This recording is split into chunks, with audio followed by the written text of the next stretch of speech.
Well, welcome everyone to our first Ethnicity in Maritime webinar, which we're launching as part of Maritime UK Week. We are delighted today to be joined by a fabulous panel. This is meant to be a bit of an in-conversation with dialogue. It's not a formal meeting. We do just want to let you all know that we are recording this session. So if you do not feel comfortable to be on the recording, it's not a problem. Just turn your camera off. Feel free to send me a private message and I can ensure that your name is scrubbed out. A bit of housekeeping as always. Do remember to keep yourself on mute unless you want to speak. We do encourage you to ask your questions and use the chat function to do that, and if you want to engage with each other. And also there's a couple of hashtags. If you're happy to share that you're involved with this on social media, please do use the hashtag Maritime UK Week and Diversity in Maritime. So without further ado, I'm going to introduce our fabulous panelists. So we've got Cecilia Harvey here today. Cecilia is the chair of our Ethnicity in Maritime network, and she is going to be chairing the webinar catch-up today. We are delighted to have Louisa Joseph back. Louisa is the founder and CEO of Bain Boardroom, and a number of you will remember her from speaking at our first network meeting back in July. We're delighted to have you back. And we're also really delighted to have Lieutenant Eugene Ligel on the call today from the Royal Navy, a fabulous ambassador for diversity and inclusion. So we've got a really, really exciting panel here. I'm going to stop talking. I'm going to hand over to Cecilia, and thank you all for being here today. Thank you, Chrissy. Hopefully you can all hear me. Good afternoon, everyone, and thank you so much for joining the session today. As Chrissy said, we would really like to also hear and welcome your views. And it's very much an open conversation as to how to start sort of open and honest conversations about race and ethnicity. We know that the maritime sector isn't diverse, or at least it's nowhere near where we'd like it to be. Whether it's sort of ports, services, engineering, leisure marine, or the whole of the sector. And in general, I think engineering is sort of quite poor in terms of diversity. So through the network and I think through the whole of the sort of diversity in maritime task force and networks, the issue is how to start those conversations, uncomfortable as they might be sometimes. It is really, really key to sort of have that understanding of lived experience in the workplace and in our industry for people to drive that change, for it to be a positive change, and more essentially to make it robust and to make it long lasting. And for that we need allies. We do not want to start a sort of the race and ethnicity conversation without our peers and fellow colleagues and fellow sort of industry collaborators to just by ourselves. So the real importance of I think the network, but also sessions like today, is to really welcome allies who are willing to help drive that positive change. So we know from the 2018 McGregor-Smith review that the UK economy is missing out on a lot of skill, a lot of expertise and talent, and they actually quantified that, and it's a staggering 24 billion. So if we imagine what that is in terms of sort of monetary, that is how much the UK economy at that time, so 2018, was missing out on. They also reported that about sort of 52%, so more than half of BAME employees believed that they had to leave their current roles and positions to be able to progress. Now that's a really huge percentage, and one that very sort of, it really does break my heart, because I'm an absolute believer and driver that everybody should be allowed to sort of bring their true selves to work. So essentially, when we start talking about these conversations, we're talking about identity This is people's identity. And you know, BAME, we were talking about sort of the term BAME, and I'm sure Louisa can sort of add to the conversation, as can Eugene and any one of you as well. But I just feel that, again, that's an array of experiences, of backgrounds, and they're so diverse, and it's really important to give each of those a voice. So maybe we can start off with Louisa.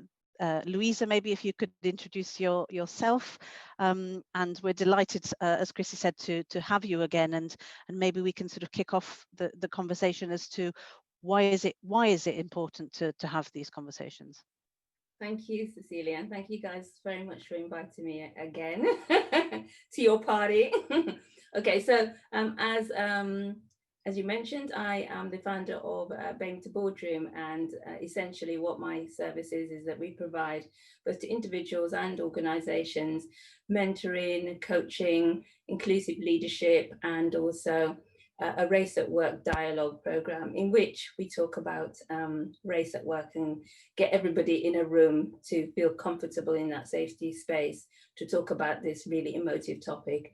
I also run a podcast called Why We Need to Get Comfortable Talking About Race, where I talk to Black and Asian minority ethnic leaders across different industries, talking about their experiences as people of colour in the UK, and what they think organisations need to do differently, and also talk about their successes and barriers as well.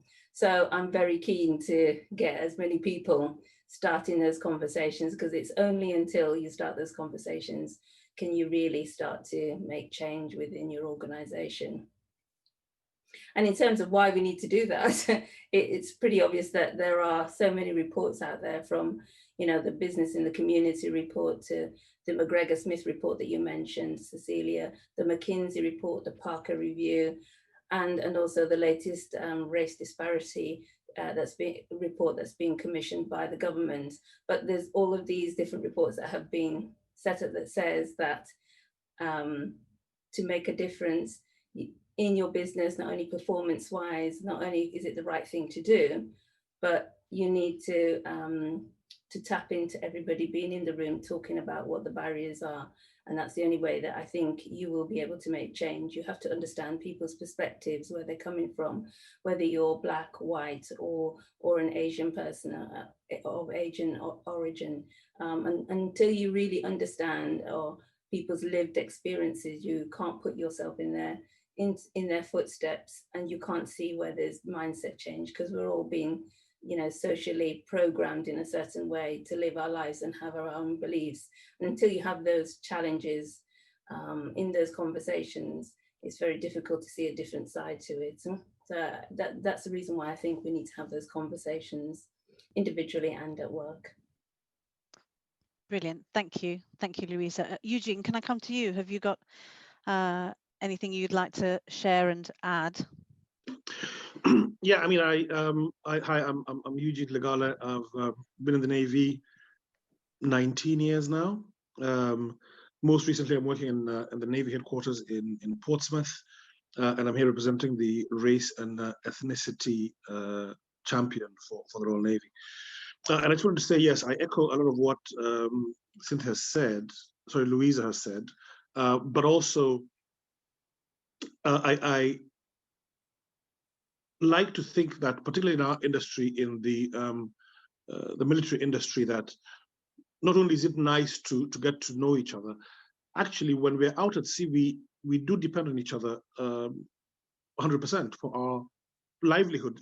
The ship becomes our home, and it becomes your family. So having awkwardness, having 3 months, 6 months, 9 months of having to not have honest conversations, of not knowing how to start the conversation. You can imagine, I mean, we've been in lockdown almost as long as the deployment. So many of you can begin to appreciate just how frustrating it can be, even in those ones you love. Now, imagine being put in a room full of strangers for that period of time, where you still feel, after all that period, you can't be honest, you can't be yourself. As Cecilia said, it's about bringing your whole persona to work and being able to be comfortable within yourself in the workplace. So I think it's absolutely vital that we have a feeling that we can be ourselves at work, not just as the non-white people, but we allow an atmosphere for the white people as well to feel that actually they can begin this kind of conversation without necessarily being classed as racist or bigoted or biased. And I have a few colleagues of mine who've struggled with that over the years, and the closer we've become, the more open we've become with each other. So I can actually talk about this from my own experience. I agree with you, Eugene. I found that when I've been doing the Race at Work dialogue program, the people who are white on those in those sessions have often talked about feeling guilt and feeling that they're not in a position to comment on race or have an opinion because they don't feel like they're educated enough to have a valid opinion because they don't understand people's lived experiences. There are quite a few people who have been in those sessions have said, I've never actually experienced any kind of discrimination in my life at all, nor have I witnessed it. And so when it comes to talking about race at work, I feel incredibly uncomfortable. And it's not something that I will do without, having that safety space that I won't be judged. And that's really quite fundamental in terms of moving forward, is that you have to have a bit of courage to start the conversation, really. And I'll add to that, again, something Cecilia touched on earlier on. The initial conversation is going to be uncomfortable. So it's also important that when we start championing this and say, right, we have to have the dialogue, we don't paint a picture that it's all going to be, rosy and easy. There will be some discomfort. And if there's no discomfort, then we're almost certainly just sugarcoating it and not doing it correctly. So it's vital that not just the white people, but also the non-whites accept that, yes, we're going to have this dialogue. Yes, there will be challenges, but those challenges should not be the barrier that should stop us from actually getting on with these conversations. Yeah, I think it's understanding where people are coming from and then having that willingness to want to create something new as a result of what you've learned about each other. I think that's really important. Yeah. No, absolutely. And I really like that perspective. So I think if we're talking about uncomfortableness, I think actually it's probably both parties that feel uncomfortable because, engaging in those conversations, I think it's really important to sort of stop the us and them and rather it be about my experience, because again, we know that even, in the breadth of what we sort of class as BAME or BME or ethnic background, there is such an array. So I think it's really just listening to individual experiences, and that can be uncomfortable for both parties, both for sort of BAME individuals and whites, and it's important to have that sort of humbleness to sort of say, I don't know what it's like, but again, I don't know what it's like to be Eugene, in the Navy, and I certainly don't know what it's like to sort of have been, you necessarily also, Louisa, setting up your company and navigating in I'm sure in things that have challenged. So I think it's really important, and maybe if we turn to one of the questions that were raised prior, to do with the importance of a sort of, is it a top-down approach? So is it that these initiatives should be led by CEOs and sort of top managers? So maybe if we can tackle that one first. What do you think? I think it should be a top-down, but it also needs to be a bottom-up as well. I think that when it comes to making change at the level of change that we need to see happen, is that everybody has got a part to play in an organization. It doesn't matter whether you're the cleaner or the CEO. I think everybody can play a part in that, because not only is it about individuality, but it's also inclusion and making people feel that they belong so that they can be their true selves at work. And everybody can do that. And all it takes is a simple, acknowledging somebody in the room. If somebody is setting up your meeting room for you, acknowledging them and saying hello can actually make a difference to that person's life. So I think senior leaders definitely have got to lead the way in terms of the way that they role model. And then I think that needs to be cascaded down at every level, so that it becomes a culture rather than just something that you're going to do just today or just through Black History Month or whatever it might be.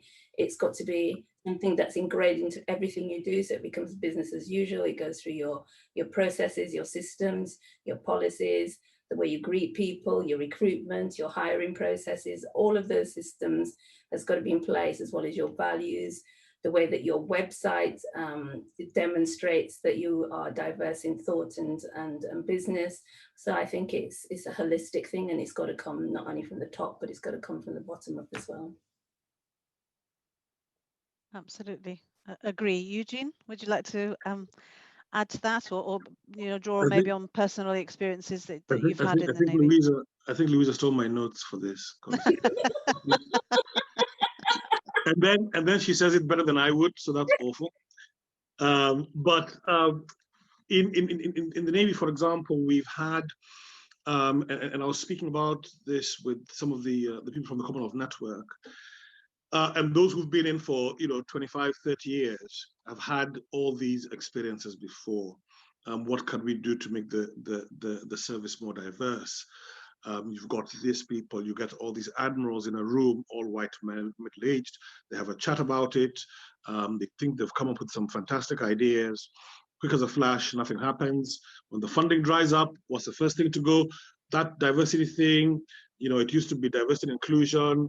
It became ethnicity and diversity. It had so many morphs over the years.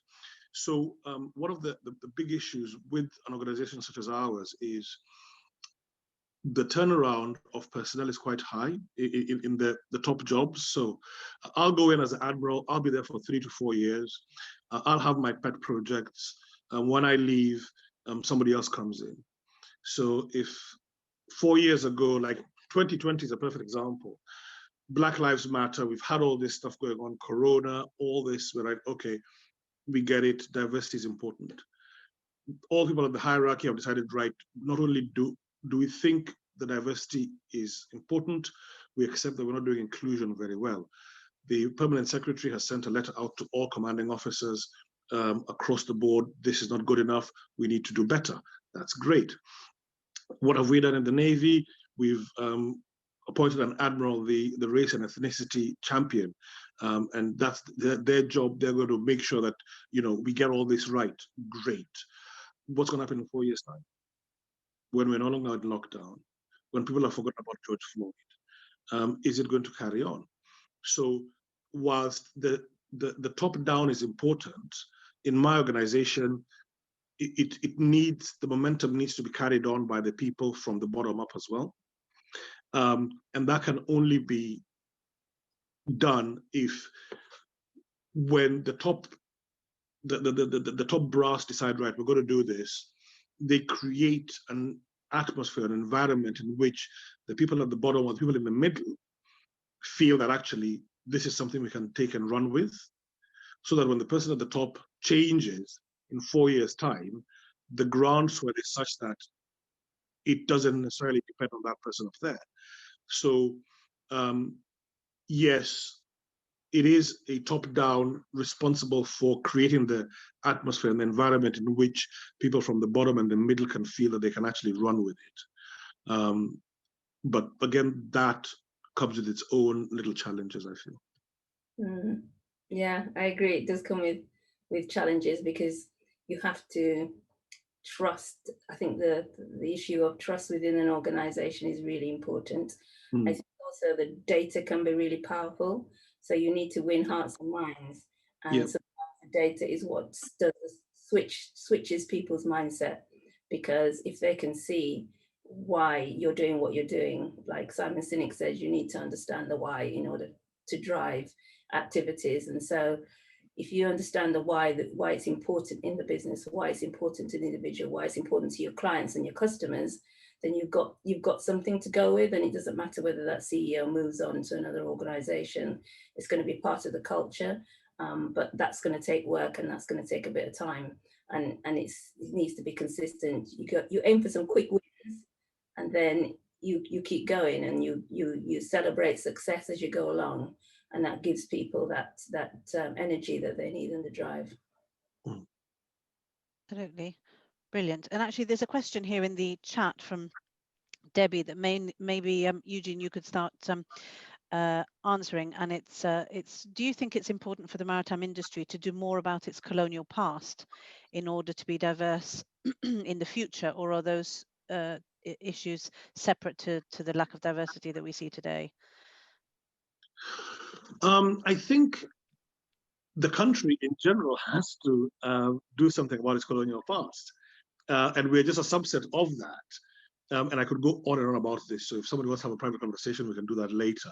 But the example I give, because you often hear this, oh, come on, just get over it. You know, slavery was hundreds of years ago. Colonialism was hundreds of years ago. And the example I give is my sister, my older sister, was born under colonial rule. Okay, so I have a sibling who for 3 months of her life was colonized. I had a function where it was a graduation for a friend of mine about 5 years ago, and his parents came over, and the first thing we did was we sang the national anthem. So both of us are in the armed forces, we are British, so we could sing the national anthem. His parents came from Kenya, and they were most comfortable singing the national anthem until they got to God Bless Our Gracious. They sang King because when they were young, their national anthem was God Save the King. So when you start telling me that colonialism was so long ago, and yet my parents lived a good portion of their life up until they were adults under colonial rule, then clearly you haven't got your facts correct. So yes, I think it is very important that the country as a whole acknowledges its colonial past, and more importantly, the maritime industry, because the maritime industry played such a pivotal role in the immense wealth that was brought about by colonialism and by slavery. Without the maritime industry, ultimately, Great Britain would never have been great. I tell people this all the time. So acknowledging that simple fact, I think would then get people interested in, oh, right, so you've accepted that. Okay, so what else is there? You know, that interest alone might make people think, well, actually, if people are willing to accept their history in its entirety, warts and all, then perhaps this industry isn't so closed off a slightly more diverse employment plan. I best stop there before I go on and on. Thank you. Louisa, did you want to add anything? No, I don't think. I just think it's really interesting. I think just to follow on, it's just that the self-education piece is so important for everybody. So I think this is an opportunity, if you don't know about it, to go find out as much as you can about it, because then that helps with the conversation. The curiosity is so important. Absolutely. If we come to another question that was raised ahead of this session, and it was to do with you know, knowing that the industry that we find ourselves is not diverse and historically has been very sort of male, white male dominated. How do we encourage people into this industry? How do we make ourselves more welcoming? So we've touched on a couple of points that you addressed, Louisa, in terms of it's how you sort of portray yourself as well outwardly. So are you inclusive in your practices, but also do you use maybe images in your company that show diversity? What about terminology? So how do we make ourselves you know, the sort of sector of choice, let's say, for the younger generations, bearing in mind that they probably lack some role models to aspire to. So how can we tackle that?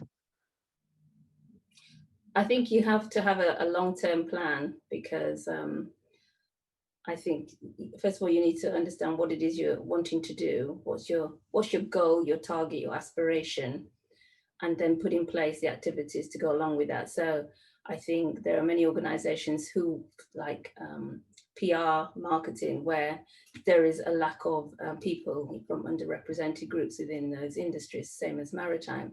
So, but what you need to do is go out to people. You need to look at your social media stuff that you're putting out. You need to get your senior leaders involved in sharing their views on diversity and inclusion. You need to go out to schools and catch kids when they're choosing their subjects at school, and talking to them about your industry and the great stuff that you do and the history behind it, and get people really enthusiastic and wanting to know more.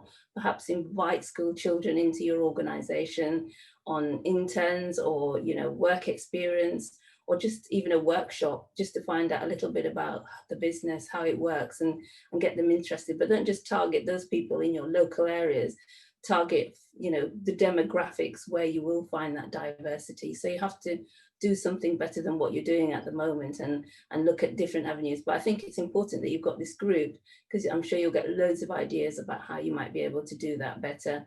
And also look at where you're hiring people from, the agencies that you work with, the suppliers that you work with, how diverse are they?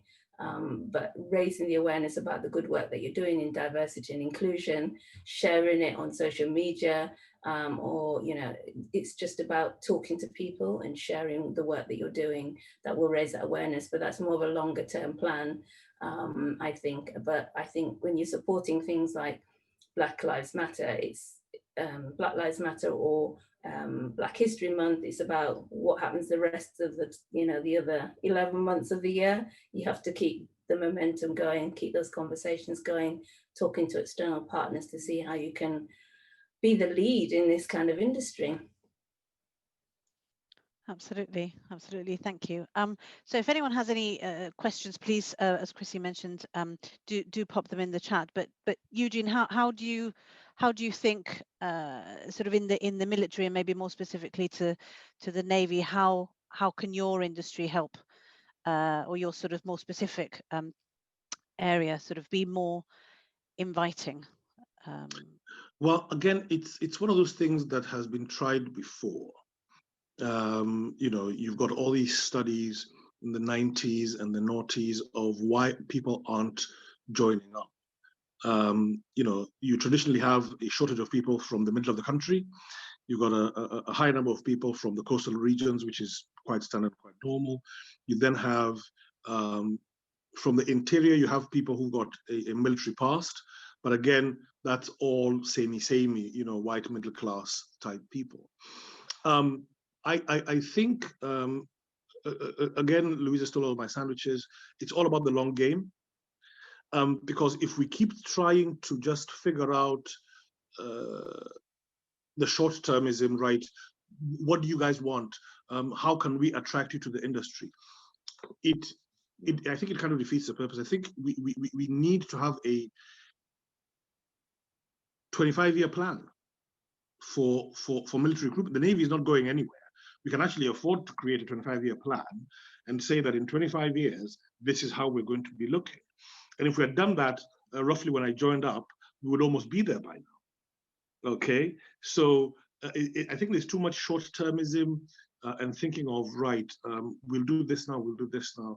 And to my mind, there's no better advert than, like you've alluded to, Cecilia, seeing somebody who looks like you in the Navy, doing a reasonably good job of it, progressing and getting higher up. So I think it starts with the internal structures, getting the people who are already in feeling like they're included, feeling like they're part of the industry.